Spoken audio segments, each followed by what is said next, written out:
Buenas tardes a todos, bienvenidos a un nuevo encuentro del ciclo de charlas de divulgación del Departamento de Geología. Hoy nos encontramos para poder hablar de una temática bastante diferente a las que venimos charlando hoy en día. Tenemos la suerte de que nos acompañe el doctor Claudio Lexou. Él nos va a comentar parte de sus trabajos, ¿sí?, de investigación, nos va a compartir parte de esta técnica, y hoy nos va a hablar sobre las observaciones en relación a la exploración geoeléctrica, ¿sí? Nos va a tratar de dilucidar esta temática. El doctor Claudio Lexou es investigador en el CEGAMA, que es dependiente de la SIC, y es profesor adjunto del Departamento de Geología para Geología Ambiental, ¿sí?, SAMATE. Así que buenas tardes, Claudio, te damos pie para que inicies cuando quieras. Bueno, creo que tengo el micrófono habilitado, ¿no?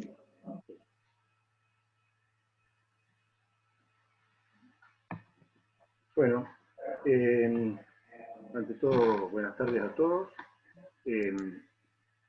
Esta, como bien dice el título, más que nada, como se originó en su momento esta serie de charlas y encuentros, la idea es presentar una serie de problemas que tuve y por qué no, de resultados positivos, en pos de tratar de, bueno, colaborar con aquellos que están trabajando en la temática. También está dirigida a alumnos que no han tenido la experiencia de esta técnica y también a público en general, para que se interiorice de una manera directa y sencilla de lo que se puede hacer con esta técnica. En principio, para el que no conoce, sobre todo si nos situamos, yo hice una especie de canal comunicativo entre mi yo de hace 30 años atrás y el de ahora. Entonces, estas preguntas basales tienden a responder, o lo vamos a tratar de responder, en la medida que podamos dilucidar qué es lo que medimos en el subsuelo, cómo funciona este dispositivo y también cómo logramos traducir esas lecturas que tenemos en la mano en algo lógico o algo aplicado tendiente a resolver los objetivos que se plantean.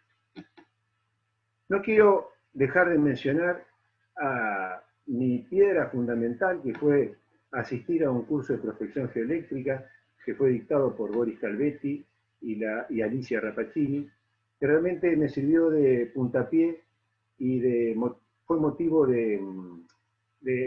con mucha energía tomé esta temática, sumado a la calidad, digamos, personal de ambos, que supieron ayudarme a la distancia e incluso soportarme muchas veces, porque yo viajaba a La Plata a consultarlos, no digo con mucha intensidad, pero bueno, iba porque en realidad todavía los mails no existían y eso ya habla de un poco de los tiempos que pasan. Estas dos preguntas son las que vamos a tratar de responder al final de la charla, y como charla también yo lo planteo en el sentido de que me gustaría que se suscite algún intercambio en función de lo que voy a comentar en la misma. ¿Qué le vamos a pedir nosotros a la geoeléctrica? La geoeléctrica así como personificándola, ¿no? Porque muchas veces las pretensiones exceden de lo que es la misma metodología en sí. Y también, ¿qué es lo que nosotros debemos dar como profesionales? O sea, ¿cuánto pesa nuestro bagaje de conocimiento y de experiencia para aportar a esos datos que nos está brindando el método? En realidad, cuando uno comienza a transitar este camino, realmente siente como que está por avanzar hacia el abismo. Y en ese sentido, tiene un correlato porque en realidad ese subsuelo no lo vemos y estamos infiriendo características en función de una serie de datitos que obtenemos. Entonces, En realidad, este camino lo debemos ir construyendo, afianzándolo y haciendo que ese vacío se vaya llenando de terreno, como para que nos dé un sustento. Y una de las herramientas que tenemos es, digamos, podemos hacer una similitud con un hecho sensorial, pero en este caso tenemos una herramienta que nos va a ir colaborando, nos va a colaborar para ese objetivo. En realidad, hay muchos aspectos que uno tiene que tener en cuenta. Hoy en la introducción, Anita mencionó trabajos de investigación. Es cierto, hemos hecho trabajos de investigación como un pequeño aporte a ciertas investigaciones, valga la redundancia, pero también hemos sido requeridos en múltiples oportunidades a la universidad con proyectos de gran envergadura, algunos de ellos, como el plan de abastecimiento de agua a Bahía Blanca y al Gran Bahía Blanca, en donde, y otros que voy a mencionar después, en donde los tiempos, las necesidades y el requerimiento en sí dista mucho de lo que es un trabajo de investigación. Las exigencias son mayores y los tiempos son mucho más reducidos. También es importante tener en cuenta la variabilidad que hay en los distintos ambientes en cuanto a los antecedentes geológicos, hidrogeológicos, los datos de campo que uno puede llegar a acceder, incluso, y es muy importante, los datos de la misma gente habitante del campo, que es tan importante a la hora de podernos complementar información para llegar a los objetivos deseados. Y también cuando uno hace una planificación en gabinete, incluso teniendo un leve conocimiento de algún área en particular, resulta que cuando llega a ese sector también tiene limitaciones de acceso muy marcadas y hacen que, bueno, determinados puntos no se puedan acceder, no se puedan muestrear, y otros se tengan que acceder y haya que hacer lecturas complementarias que, bueno, pueden ser favorables o no favorables. Simplemente esto lo menciono como para que vean, digamos, que el reconocimiento de la electricidad o de la conductividad del subsuelo ya se conoce desde hace rato, desde 1746. Lo más importante, digamos, sería mencionar que tanto Schlumberger como Benner en el 1915 ya diseñaron dos métodos que después brevemente voy a citar y a definir, para poder obtener estas medidas que tanto estamos buscando. En principio vamos a ver parte de lo que son condiciones naturales en el subsuelo, algo del dispositivo que utilizamos para su medición, resoluciones matemáticas muy brevecito porque no hace al caso acá para no marearnos y no dormirnos, y lo más lindo, digamos, son las interpretaciones y la aplicación que ahí vamos a tener un poco más de tela para cortar. En realidad, lo que uno tiene que comprender, digamos, es que cuando una corriente circula y atraviesa una superficie de terreno determinado, ese flujo está establecido por una densidad de corriente que está dada por esta relación, donde I es igual a la superficie esa a la menos 1. Que si relacionamos esto con el campo eléctrico, nos queda una relación de ese flujo de corriente vinculado a la conductividad y a la resistividad de ese medio conductor. Si nosotros tuviéramos que medir la resistividad eléctrica, por ejemplo, de un sólido cilíndrico de una cierta longitud, podríamos llegar a esta relación, que es conocida por todos, donde tenemos que es directamente proporcional a la resistencia, al área e inversamente proporcional a la longitud, lo que nos da una relación de unidades de ohmio por metro, que la vamos a ver a continuación en algunos ejemplitos, que es la unidad por la cual nos expresamos esta propiedad. Ahora bien, Ustedes saben que en el subsuelo, digamos, el medio se encuentra en parte parcialmente saturado de agua, en parte saturado, totalmente saturado, y en otras, digamos, no contiene agua, ¿no? Entonces, es muy importante esta proporción de agua en cuanto a lo que es la resistencia o conductividad de ese terreno, y complica aún más la situación, o, digamos, o establece al menos otra variable, el grado de salinidad que pueda llegar a tener ese agua. Brevemente esto lo menciono, digamos, para que vean la diferencia que hay para obtener una resistividad de un medio subsaturado, que en la medida que este término de saturación de agua sea mayor, la resistividad va a ser menor. Y a diferencia de lo que es el medio saturado, en donde literalmente para al menos un mismo tipo de agua y un mismo tipo de terreno, la resistividad va a ser menor. Este es un gráfico que lo ha visto todo el mundo. Yo acá remarqué, digamos, los rangos de resistividad en que más o menos uno puede llegar a encontrar determinado tipo de materiales en el campo. Esto es muy variable, pero lo interesante dentro de todo es tener en cuenta que estamos siempre manejándonos de un rango de resistividades de entre 1 a 1 por 10 a las 3 ohmiometros aproximadamente. Depende del tipo de material. En realidad el dispositivo, en el funcionamiento del dispositivo, en condiciones, digamos, de régimen estacionario, o sea que no hay ni ganancia ni pérdida de electricidad, resulta que la energía que uno inyecta en A, la electricidad que uno inyecta en A, sale, o sea, la toma por el electrodo B. Si uno pudiera construir, digamos, las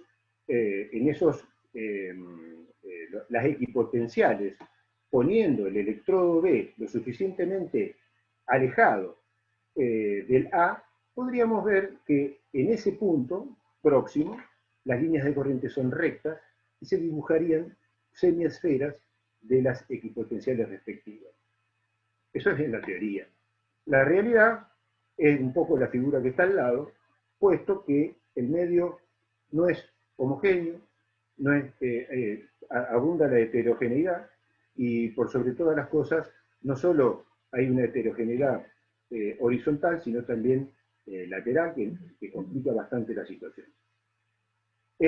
Cuando decía que cuando el dispositivo lo ponemos en funcionamiento, inyectando una corriente I, en realidad posteriormente lo que hacemos es leer la diferencia de potencial entre dos electrodos de potencial, Mn, para medir la resistividad aparente de un determinado volumen de terreno.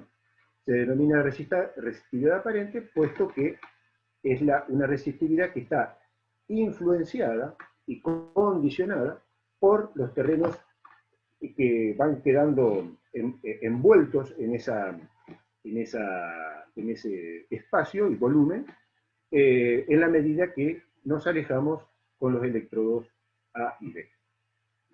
En realidad, después lo vamos a ver con un poco más de detalle, si tenemos un terreno homogéneo, obviamente, la resistividad aparente va a coincidir con la verdadera, o sea, no tenemos variación, salvo que, bueno, como yo representé ahí, una vez que tenemos un nivel freático determinado, esta porción de terreno va a ser diferente a esta más inferior.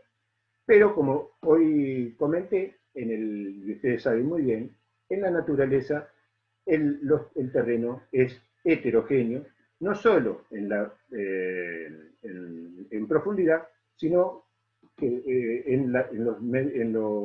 hacia los laterales.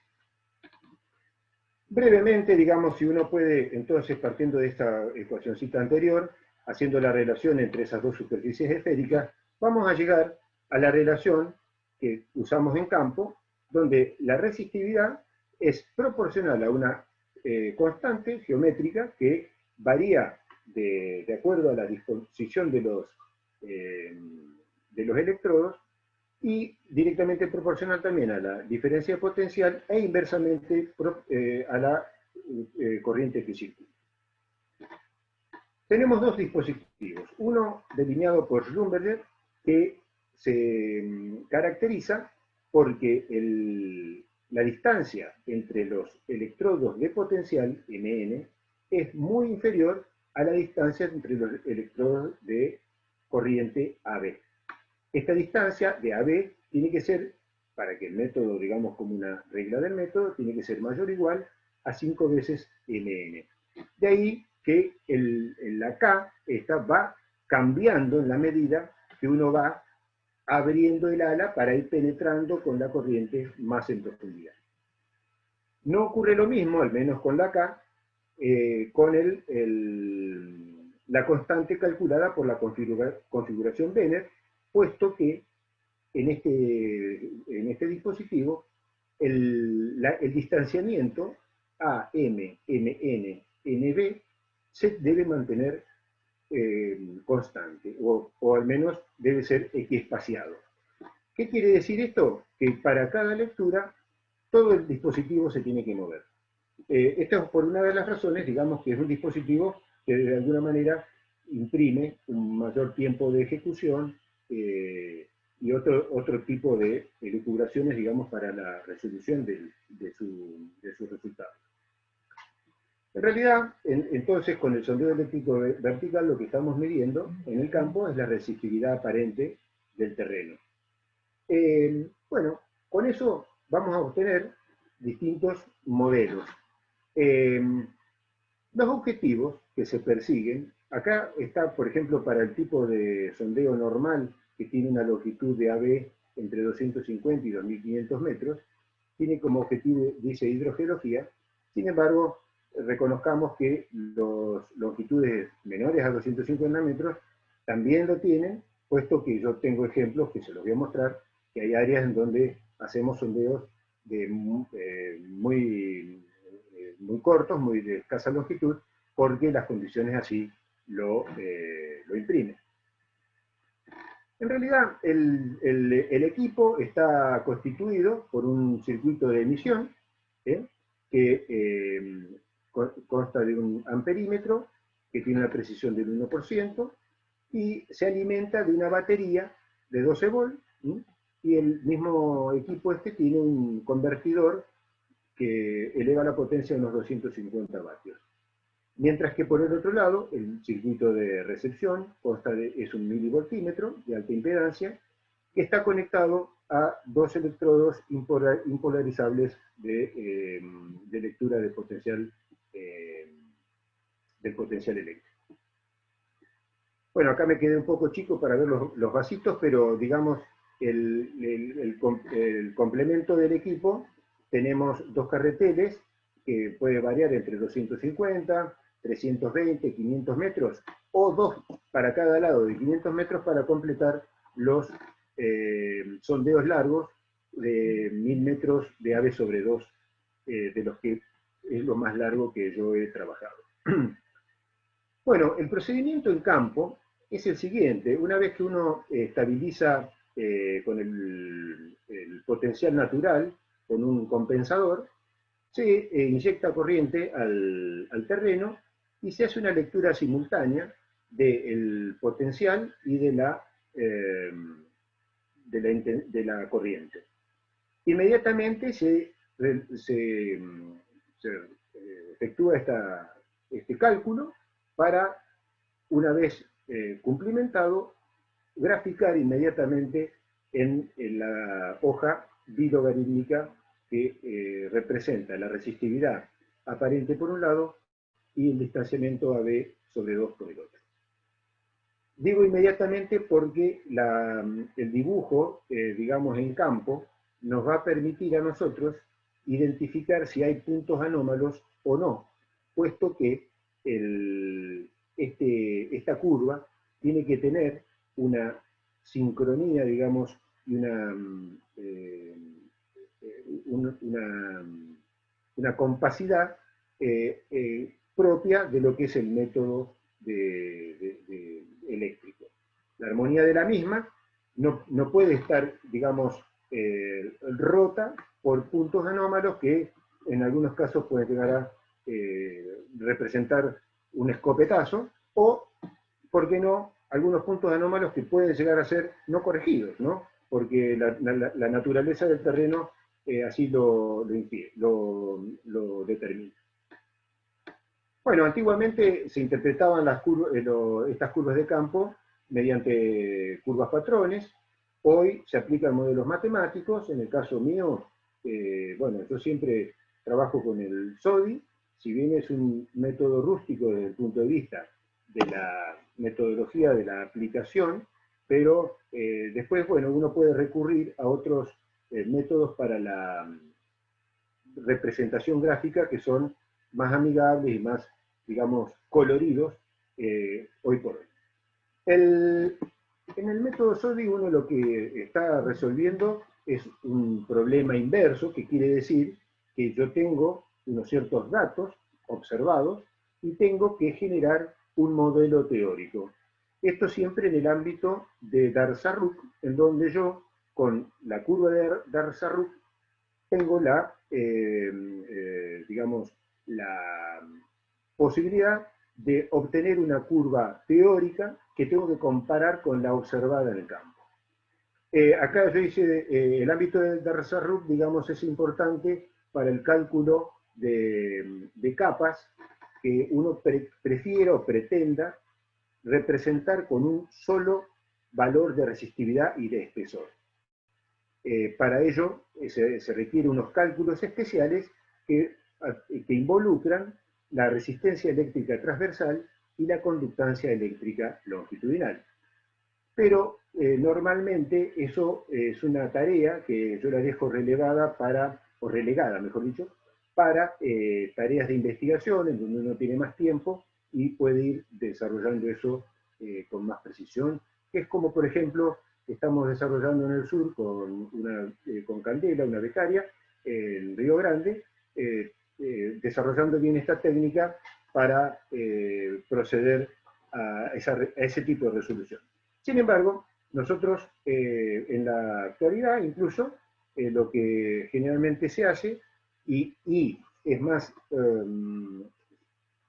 favorable para la parametrización tan ansiada, es generar, digo, conjuntos de capas que tengan una cierta resistividad, digamos, asimilable a esa capa.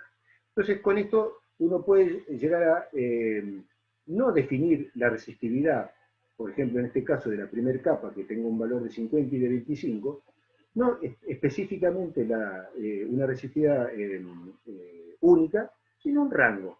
Entonces, eso nos va a dar más libertad a la hora de un ajuste. Antes de ir a lo específico, digamos, de nuestro métier, encuentro del momento, mencionar cómo se manifiesta una curva de resistividad aparente en el caso de que tengamos un suelo homogéneo, en el caso que tengamos ya dos capas con distintas resistividades.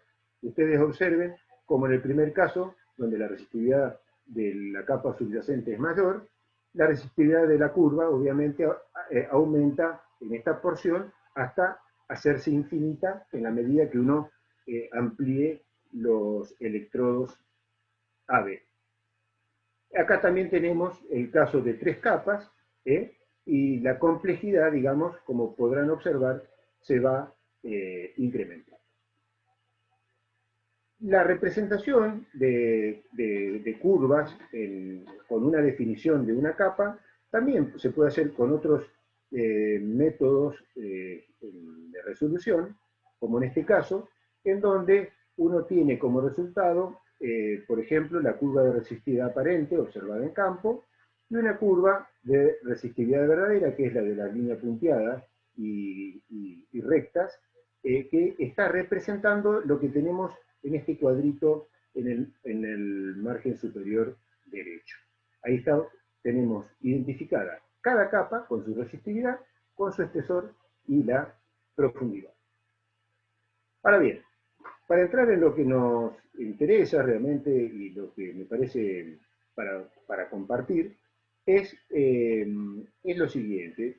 Acá le estoy presentando una serie de áreas que no pretenden ser homogéneas, para nada, pero sí que representan un cierto grado de homogeneidad o de complicación, como puede ser, por ejemplo, esta que es la zona del sudoeste y que rodea las sierras australes, comprende Bahía Blanca, que alcanza más o menos hasta la zona de Tres Arroyos, que es un área de exploración determinada que tiene ciertas características específicas que ahora vamos a ver.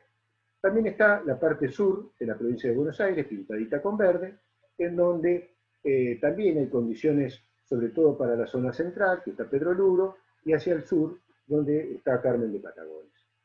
En la zona más central acá de La Pampa, tenemos características especiales. Estas tres zonas centrales, digamos, tienen una particularidad, que es el tipo de relieve, la profundidad a la que se encuentra el nivel freático normalmente, y realmente las condiciones extremas geológicas que hacen que, bueno, acá se torna un grado de dificultad importante para la prospección. Acá hay algunos sectores que estoy citando, digamos, en la zona norte, la zona de Andacollo, donde hicimos estudios importantes para la actividad minera, en la zona de Zapala, acá al oeste de la provincia de Neuquén, que es un trabajo también que se hizo, un proyecto para agua para la localidad de Zapala, y en la provincia del Chubut, al noroeste, en varios sitios, el más importante, o al menos el que más, y lo voy a presentar en esta charla, que es el del Valle del Maitén, pero también hemos trabajado en Epuyén, en El Hoyo y al oeste de Esquel, en Trevelin.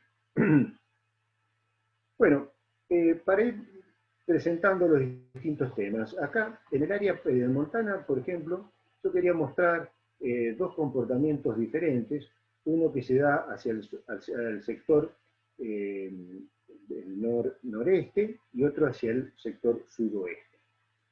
En el sector noreste hay una cosa muy interesante, que es que, sobre todo si no nos alejamos demasiado de la sierra, alrededor del eje de la sierra, unos 20 kilómetros, acá el arito este se me corrió, debe ser por la presentación, pero vamos a observar que en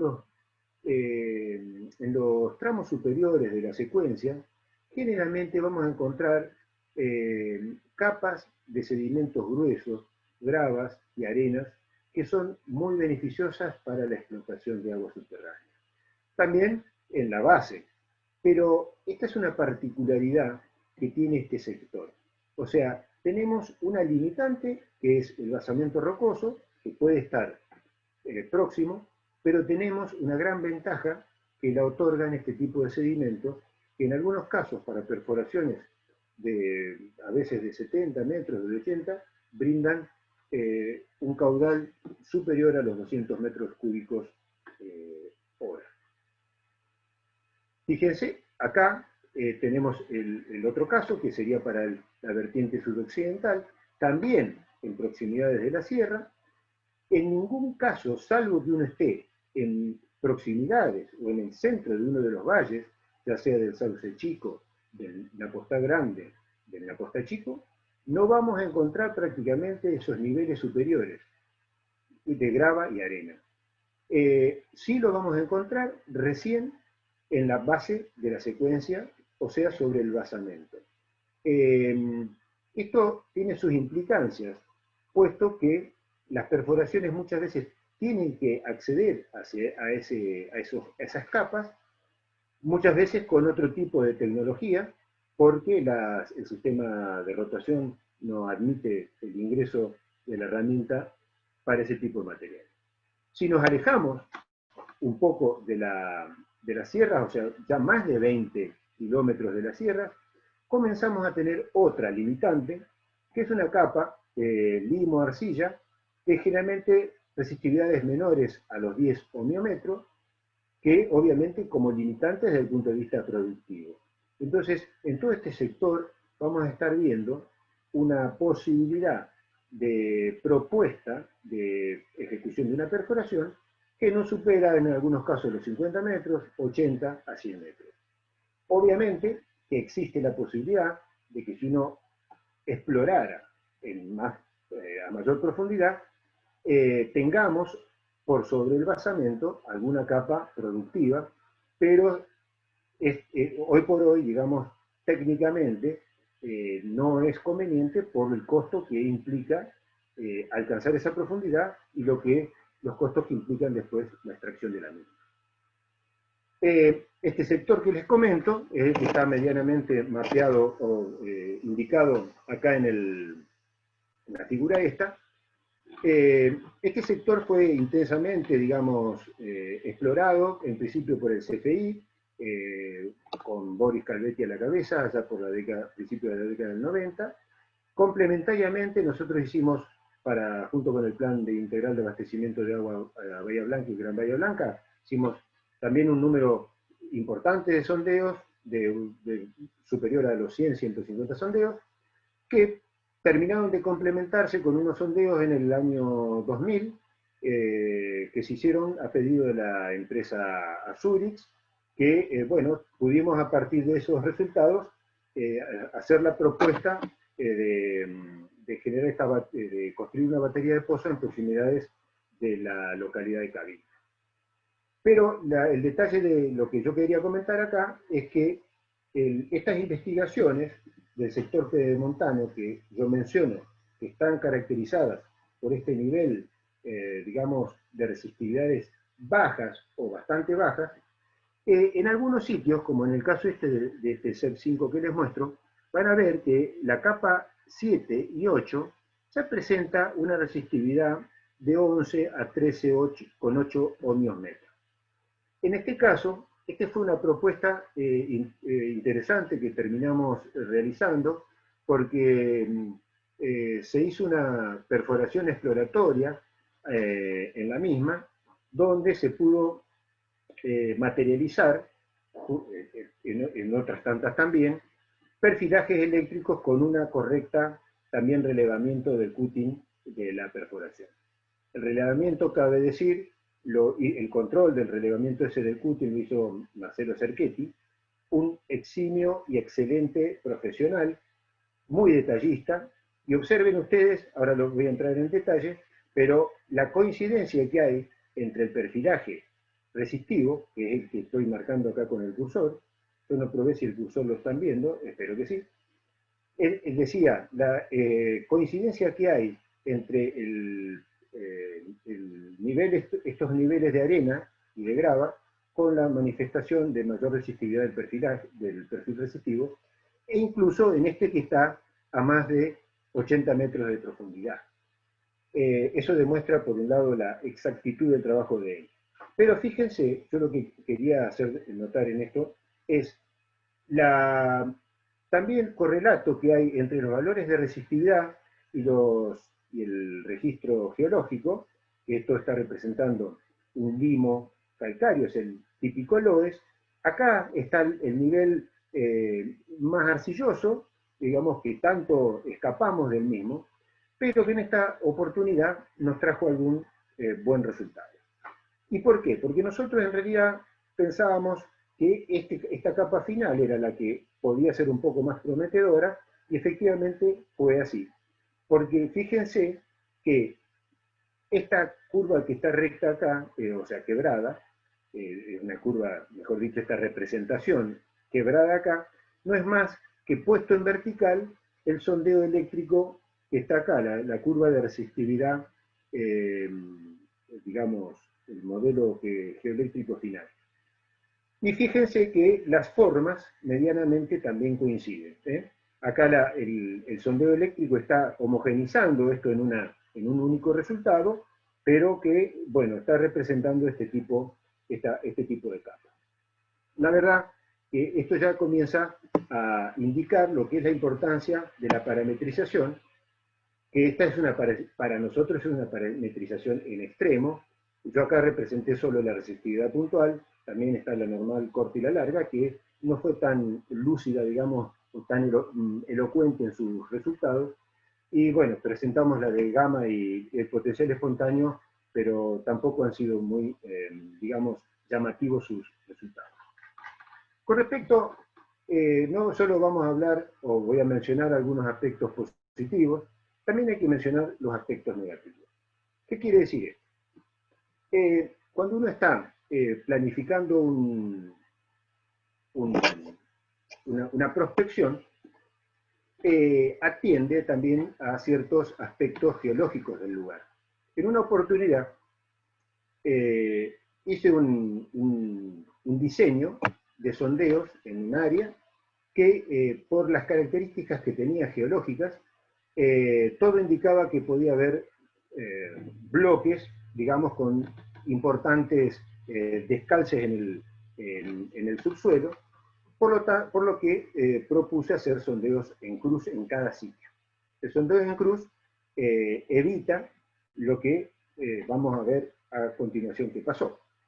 Pero, digamos, en el campo, lo que ocurrió fue que, merced a la ansiedad que tenía este propietario,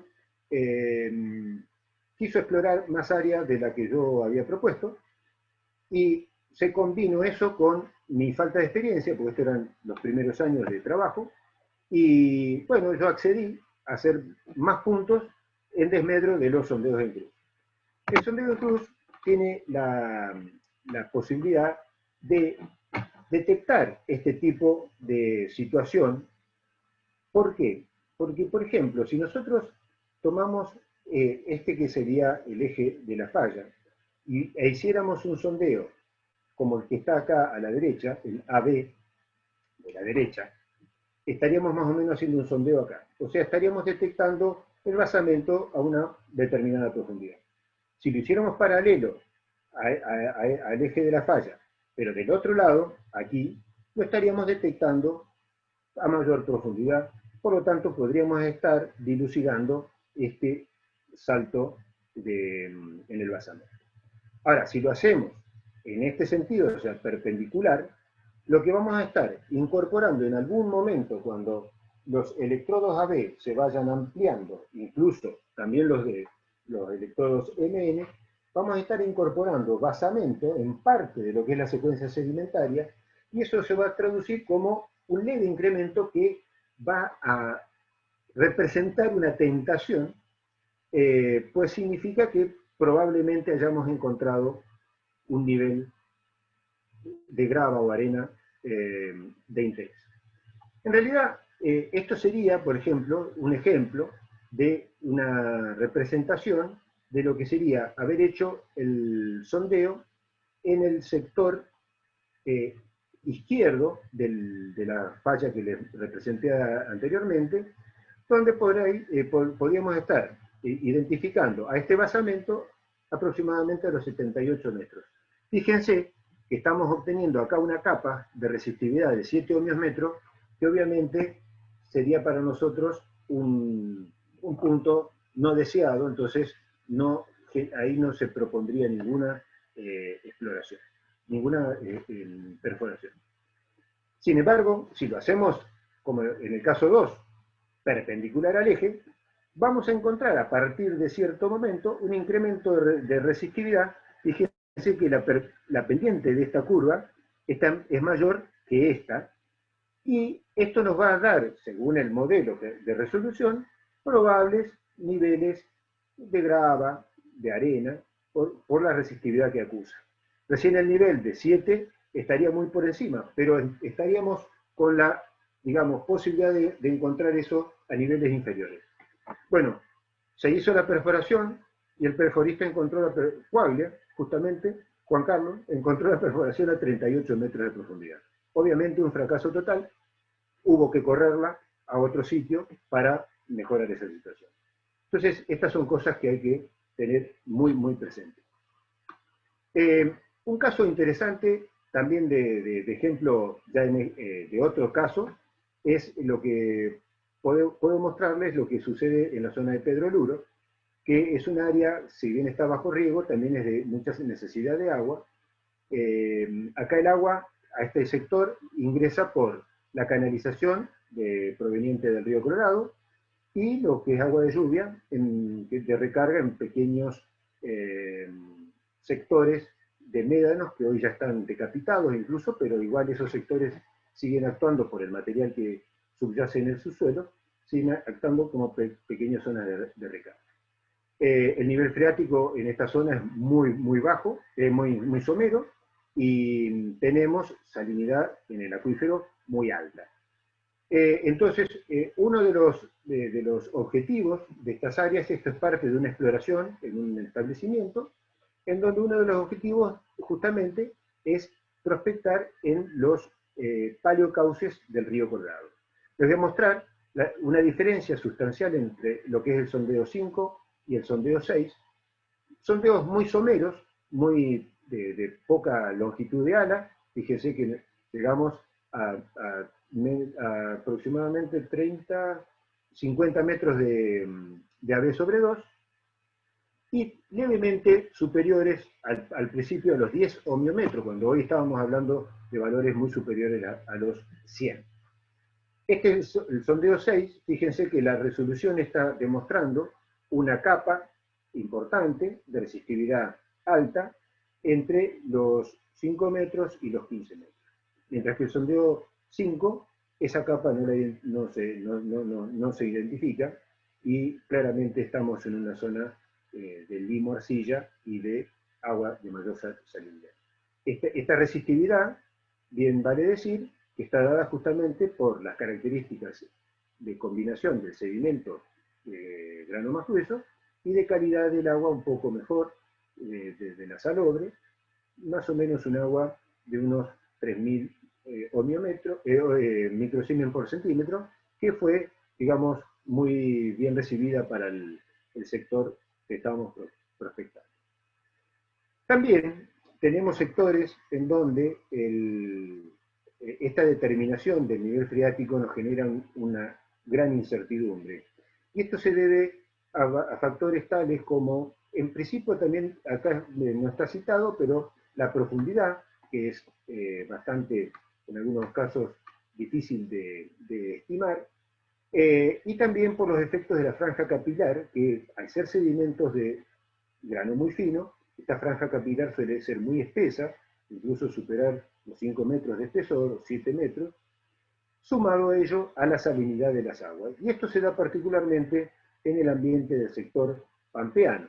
Tuvimos un caso en el sector antes del río Colorado, a unos 30 a 40 kilómetros al norte de la ruta 22, en un sector muy de relieve plano, digamos, pero que tiene unas características especiales toda esta área, y para los que han trabajado ahí lo saben. Primero, que son campos de mucha extensión, mínimo 10.000 hectáreas, hay mucha limitación de accesos, está limitado a sectores, a picadas que hay en la periferia, o a veces atravesando el campo, y después que el nivel freático no siempre tenemos la posibilidad de medirlo. En algunos casos las perforaciones están destruidas, en otros están con difícil acceso, etc. Entonces, acá tuvimos una situación en donde pudimos realizar en un establecimiento un sondeo paramétrico al lado de una perforación de 80 metros de profundidad, donde el agua estaba aproximadamente, digamos, en ese rango. Pero fíjense ustedes que el espesor que nos estaba acusando para esa profundidad era bastante extenso, 40 metros. Cuando hicimos el sondeo, los distintos sondeos en el área, muchos dieron con resistividades diferentes, pero el sondeo que más nos dio parecido, digamos, fue uno que se encontraba a unos 5 kilómetros de distancia, y ahora lo vamos a ver en la figura siguiente, donde también la capa, este sondeo tiene una particularidad, porque comienza a elevar la resistividad en la parte basal. Este aumento de resistividad, en algunos casos, es un aliciente, porque aumento de resistividad significa agua de buena calidad, pero acá, digamos, sabiendo de la zona de que se trata, estábamos en condiciones de decir que esto ya era, en principio era basamento, pero también basamento alterado por el tipo de valores de resistividad que nos estaba dando. Entonces, acá teníamos una problemática muy grande, porque no teníamos un límite preciso ni arriba ni abajo. Si se propone acá una perforación, podemos estar corriendo el riesgo de estar accediendo a esa parte de regolito que es improductivo y sería, digamos, perjudicial para los objetivos perseguidos. Entonces, en este caso, a lo que recurrí, digamos que acá estaba el sondeo paramétrico, el otro sondeo más o menos se encuentra en este sector, y como hacia el norte, unos 11 kilómetros de distancia, hay unos bajos, que incluso están más bajos, que tienen unas depresiones inferiores a las del nivel del mar. Lo que se construyó es una tentativa de proyección del nivel estático, digamos, del nivel freático, y calculado aproximadamente con un gradiente de 1 por 10 a la menos 3, lo que me permitió realizar una propuesta de perforación de 90 metros en este sector. Y el resultado fue altamente satisfactorio porque le puse un límite basal y también uno de techo. O sea que este es un caso, digamos que el sondeo eléctrico no nos permitió arribar a una conclusión exacta, nos dio un rango de decisiones y tuvimos que recurrir a otras decisiones para resolver el problema.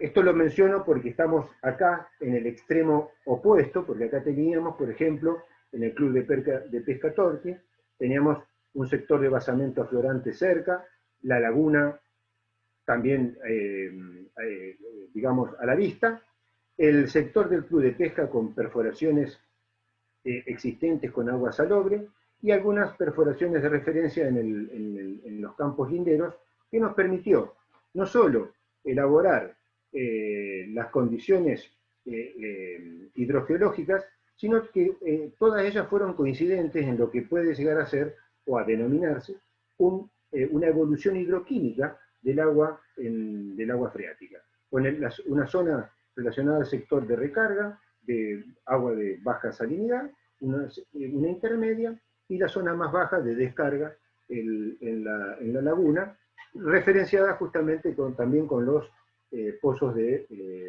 establecimiento de esparcimiento. Finalmente, les voy a mostrar otro extremo, digamos, de lo que son los trabajos de campo en el Maitén. El Maitén es digamos, una localidad que está en un valle no muy amplio, de unos 4 kilómetros de ancho, pero que está enclavada en montañas, digamos, que son significativamente altas, y uno podía presumir, digamos, que también el basamento sería un basamento como el que hemos estado viendo hasta el momento, o sea, un basamento del tipo resistivo. El plan de exploración fue muy intenso en este sector, y nos llevó, con campañas previas a los sondeos, también a un relevamiento de las distintas características que constituían este valle. ¿Qué características? Bueno, de presentar abundantes sedimentos arenosos, gravas entremezcladas con material más fino, gravas también de altísima clasificación, algunos sectores semi-maginosos, linderos a las montañas, en pequeños abanicos aluviales de descarga de agua de los cerros. Y la particularidad que tuvimos es que tanto en el margen del oeste, que es este que está acá arriba, como en el este, que es este que está de abajo, la roca estaba o alterada o muy fracturada. Eso, por consiguiente, nos trajo un resultado en todos los sondeos de un basamento más conductivo que las capas superiores, lo que nos benefició, digamos, porque este es también uno de los elementos sustanciales para poder trabajar en geoeléctrica, es tener una buena diferenciación entre las capas, ya sea de salinidad o ya sea de calidad de material. Esto nos permitió elaborar, acá les muestro uno solo, pero unas secciones muy interesantes con un correlato, digamos, con la geología, muy interesante, digamos, proponiéndose alternativas de explotación de altísimo nivel para esa localidad. Bueno, finalmente lo que quiero, a lo que llego, digamos, o quiero presentar, es una serie de comentarios, no necesariamente son conclusiones, que es esta temática. Acá vamos a tratar de responder esas dos preguntas que habíamos iniciado, digamos, en su momento, que es, ¿qué es lo que da la geoeléctrica? Que es todo este paquete de datos, este paquete de información que nos va a generar dudas o certezas, y la parte del profesionalismo, digamos, que tenemos que poner en juego a través de las observaciones, de la parametrización, y que van a llevar a conjugar un mejor resultado. Yo quisiera, no sin antes terminar, realmente un reconocimiento impresionante y de corazón para todos los ayudantes que he tenido, jabalineros ellos, que, bueno, en realidad tuvieron mucha paciencia, mucha constancia, fueron muy delicados, muy atentos, porque es un trabajo de campo que se tiene que hacer en equipo, y ahí es donde se prueba, digamos, esta valía de cada uno, complementada obviamente a el enorme enriquecimiento de las charlas, entre mates, de los viajes, cuando no en los almuerzos, y con aquellos que hemos estado más tiempo, bueno, en los hoteles y en algún restaurante, ¿por qué no? Tengo que reconocer acá, por ejemplo, a Chupete Cadín, al Flaco Valente, que fueron mis ayudantes principales cuando en los primeros trabajos en el año 90, iniciamos allá con el plan de abastecimiento a Bahía Blanca. El Negro Ortiz, Walter Albuy y Guillermo Lexou, que ya dos apellidos que empezaban a sonar ahí. Lucho Román, el Oso Branga, una pareja también que se mantuvo mucho tiempo. El Caldera con Franco, Juan Chibaranda y Joaquín Davio. El Verdu, que estuvo también mucho tiempo con Juan Manuel Coaglia, el negro, el otro negro. Rodrigo y Maxi Flacker.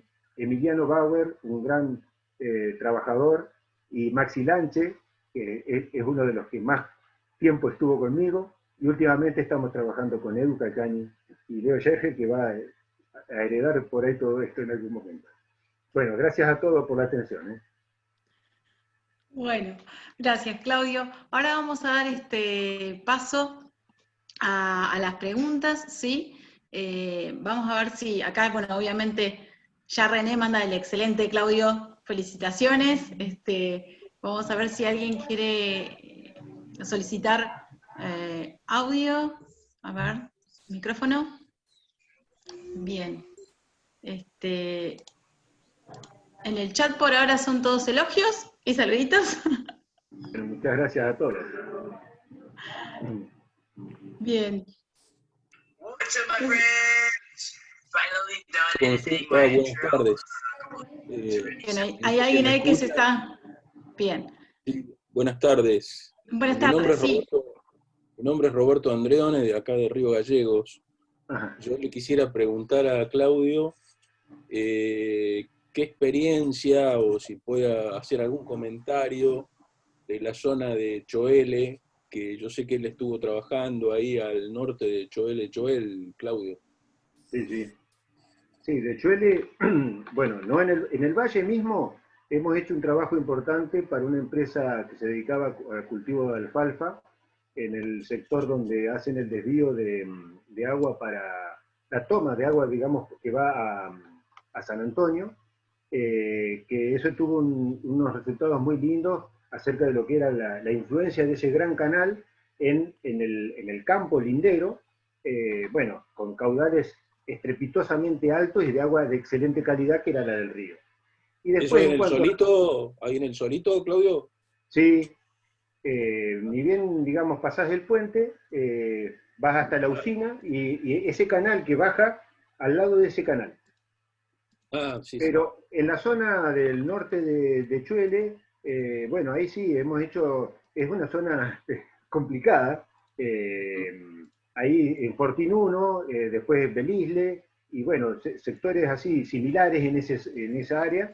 Es agua que está a mucha profundidad generalmente y de condiciones salobres, no hay agua de buena calidad ahí.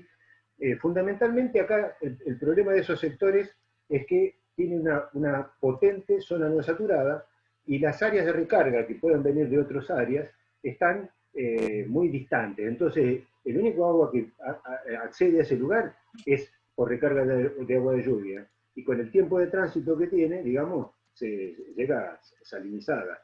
Hay sectores en algunos bajos que puede llegar a ser de atención porque en los bajos se constituyen como zona de recarga de agua de lluvia cuando se acumula, digamos, a través de una tormenta. Pero más no, bueno, o sea, sí, en general eso es lo que te puedo decir. ¿Nunca se planteó, por ejemplo, que podría haber alguna vinculación entre los ríos Colorado y Negro, siguiendo la falla esta que está misma, la falla esa que, viste, cuando vos llegás a Choele, el río Negro tuerce, digamos, recto hacia el sudeste, Uh -huh. y eso es una falla importante, y alguna vez se planteó que eso podría ser la zona de sutura de la placa patagónica y ser una falla importante. Yo quería consultarte si ustedes vieron que podía haber una conexión y a través de esa fisura poder mejorar la calidad de agua si uno intersectara esa fractura. Sí, la verdad que no conozco ese tema. Sinceramente, no. Eh, Puede llegar a ser, en realidad, vos estás hablando de un área de recarga a partir del río. Claro, que se comunicara, digamos, el río Colorado con el río Negro a través de lineamientos preferenciales. Claro. No, sinceramente no sé de ese tema. Ah, bueno, Perfecto. gracias. Claudio. De nada. Bueno, ahí te leo una consulta de Matías Rey. Sí, vamos a ver si encuentro aquí la consulta. Dice, a ver, ¿alguna experiencia con sed por la zona de Médanos o Argerich en algún momento? Sí, cómo no. Sí, ahí, bueno, incluso en Médanos hemos explorado la zona de la antigua, eh, digamos, línea de conducción de agua que tenía en su momento, detectándose algunos niveles interesantes en la zona medanosa propiamente, no así para el área de lo que era la antigua zona de explotación de ajo, digamos que está hacia la ruta 22.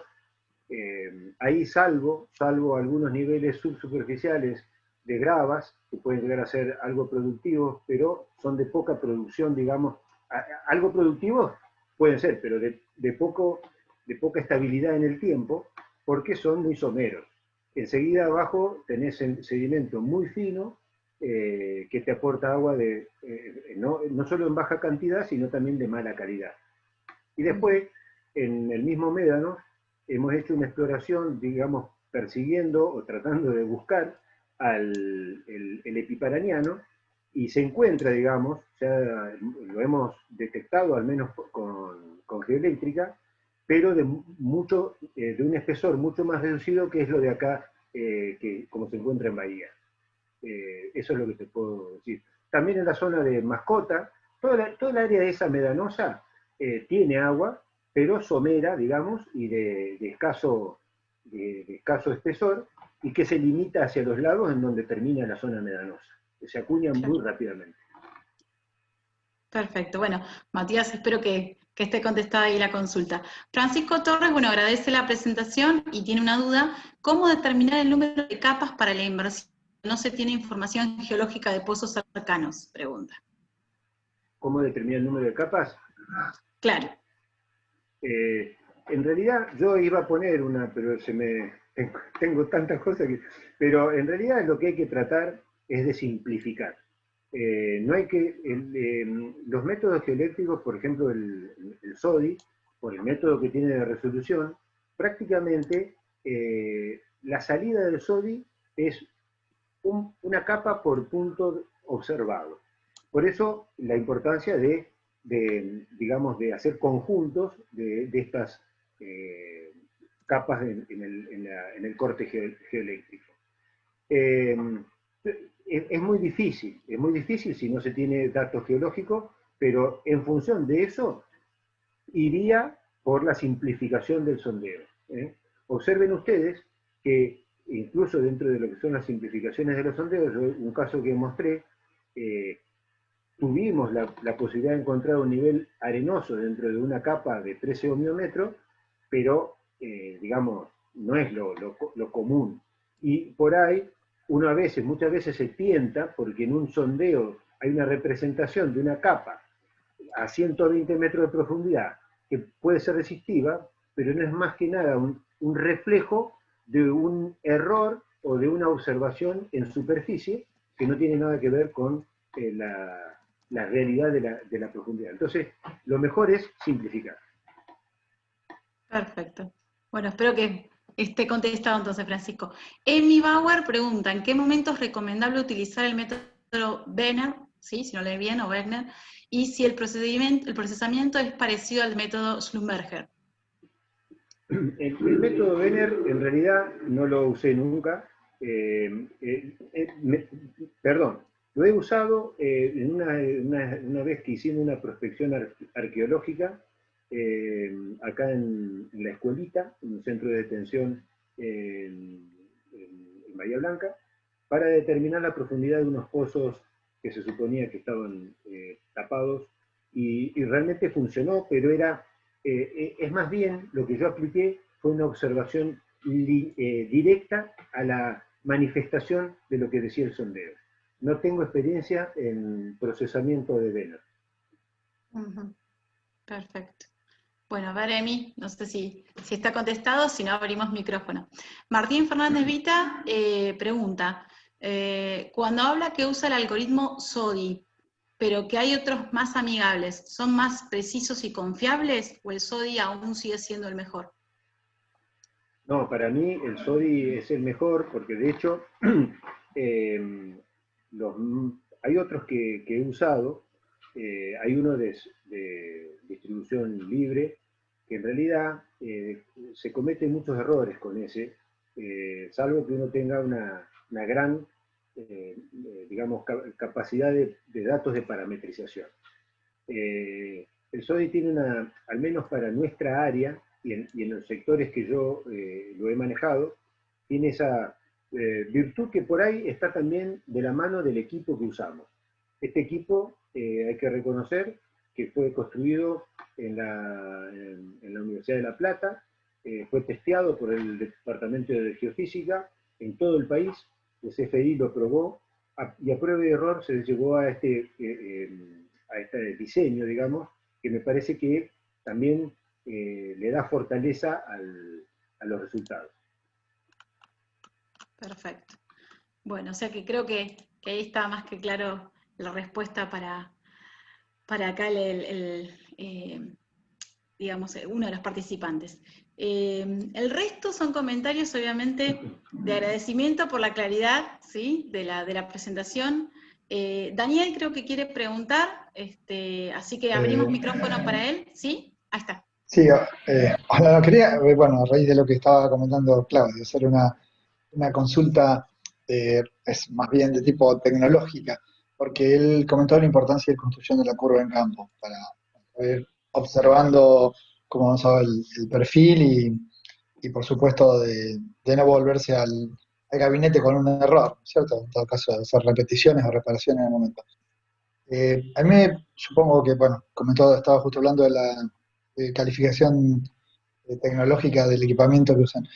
Mi duda es si no existen, a lo mejor no accesibles para nosotros por cuestiones de costos, equipos que vayan, digamos, registrando y graficando de manera automática en campo y hasta con, supongo, detección automatizada de errores. Si este trabajo que hace, que tiene una buena parte de experiencia y de trabajo hasta de cálculo manual, eh, ya puede ser reemplazado por desarrollos tecnológicos, bueno, que por ahí no están accesibles por cuestiones de costos, que por supuesto no implican la calidad de lo que realiza, porque la calidad de lo que realiza está validada por resultados y por la calidad de la medición, que es lo importante en sí, ¿no? Lo demás se puede calcular. Tenía como una cuestión más de curiosidad de evolución del método.